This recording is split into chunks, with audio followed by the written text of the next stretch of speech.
And then we have our cute cats. So I can see, like when I look at your face, like Andre is just immediately in a good like mood now, better mood. He's happy seeing these cute kittens, and that's how it works.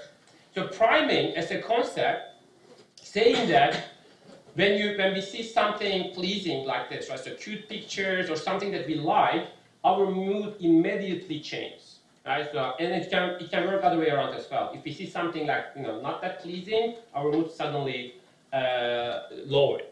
And with this one, if you have a good mood, I show you the cute kittens. If I ask you something in general, your answer would be positive than normal, more positive than normal. So how I use this, for example, at the end of the term, you will evaluate my performance, right, so as a student, and I will show you this cute kittens, and then your results, like your evaluation, will be higher than normal. And believe me, it like works, not for my student feedback, of course, but in general. And then salespeople are doing this, or in advertising, they are doing this really well as well. So sometimes it's called hook. In advertising, they show you a hook, right? So to get your attention by showing some interesting pictures or pleasing images, and then give you a message afterwards. And it makes it more memorable. Okay? And yeah, so priming is basically showing you some sort of image, or it can be actually a good music as well. There are studies, for example, conducted in a restaurant environment. When there is background music, is Italian music, people tend to order more Italian food, right, so from the menu. And that works like without any discount or any other incentives. Just the music. When they change the music, right, so people order more of that food. And I'm sure you also heard about classical music, how classical music actually, smoothing down, right, and have this effect. People actually generally have a more relaxed. Not me, I'm not into classical music, but most of the people, they like it and they find it calming, right? And that has an effect in the marketing environment too, yeah. They say that supermarkets that have an in-store bakery have higher Smell, sales yeah. because of the smell of bread. Exactly. That's the third point. So apart from imagery, apart from music, like audio cues, third one is smell, right? Again, so now the scent in marketing using different perfumes or different the smell, the scent for your brand is also really helpful because it is part of your association, right? So the mental map. We are going to talk about mental map in a second. And those are all different type of stimulants for you that can work as priming. Okay, so marketing is not only product itself. Now you see marketers are thinking of all of the aspects as an experience. So what they can give you to influence your behavior.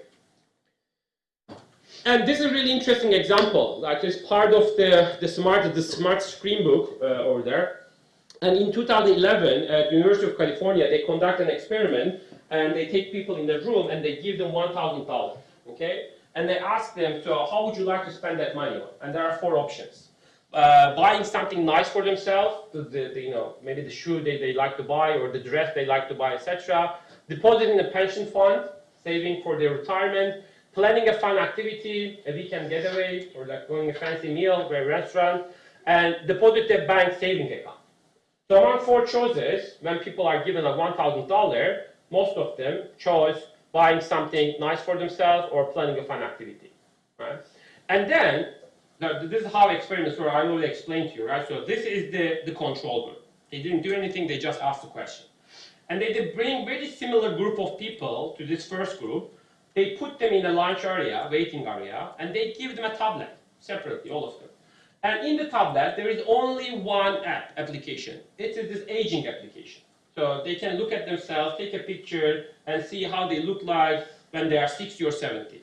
Okay? And then spend like 5-10 minutes with this aging app, and they take them in the room without saying anything. They ask the same question. They said that here is $1,000. So how would you like to spend this $1,000?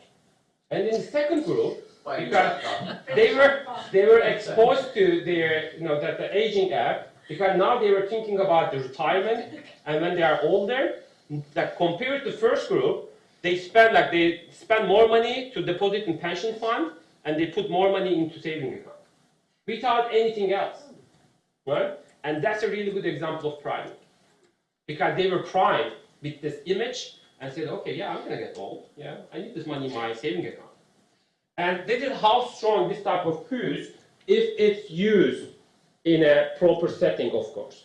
So that's why whenever I work with banks and other like financial institutions, I always tell them, if you have a chance, like of course based on regulations, if you can put some sort of information like this, like small cues, to prime your customers and say that okay, 70% of our customers has a pension account. Do you have one? Right? Because it will be a prime and say that, okay, why don't I have one, right? So 70% of people are using it, so I need to do the same thing. So you can use different type of primes, either verbal cues or image or music or sense, right? So all of them are working really well if you set it up properly. So what I'm trying to say, last week when we said that there is this rational purchase behavior, consumer decision making. We were saying that based on economics, people were accepted as rational beings, and the system too is heavy on their decision making. So that was the thinking, or that was the accepted method before the psychological experiment came into play and behavioral economics said otherwise. And now we know that with the reinforcement, like giving discounts or using this type of prime, using celebrities or different type of partnership, brands are trying to take our rational thinking and try to put us in a habitual thinking. Because they know that we don't have time or cognitive capacity to evaluate all the alternatives every time. Okay? So if you are looking for a loan, for example, instead of doing it on your own, you're relying on a broker. Okay? And you trust the broker, and next time you renew your loan, you again go to the same broker instead of finding a better one.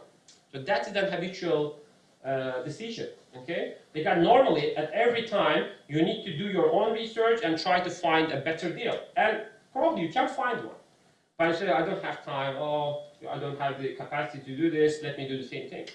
So even bigger decisions, like mortgages, etc., it is part of habitual decision making. So how did you find your broker, for example? You probably ask a friend, and they referred your broker. Habitual thing. You are not actually taking the rational decision making, because rational decision making tells you to look for alternatives, evaluate the alternatives, and pick the best for you. But what we are doing, we are convincing ourselves. This is called satisfying decision. Instead of like doing a research, we ask a friend and then use their broker. If you look at general consumer goods, toothpaste, toilet paper, someone mentioned earlier, if a brand has a particular item on sale to attract you to that, that's trying to break the habit cycle, I'm assuming? Yeah, 100%. Yeah, when they give a really huge sale, then you say, okay, what's going on? Maybe I should try this out, right?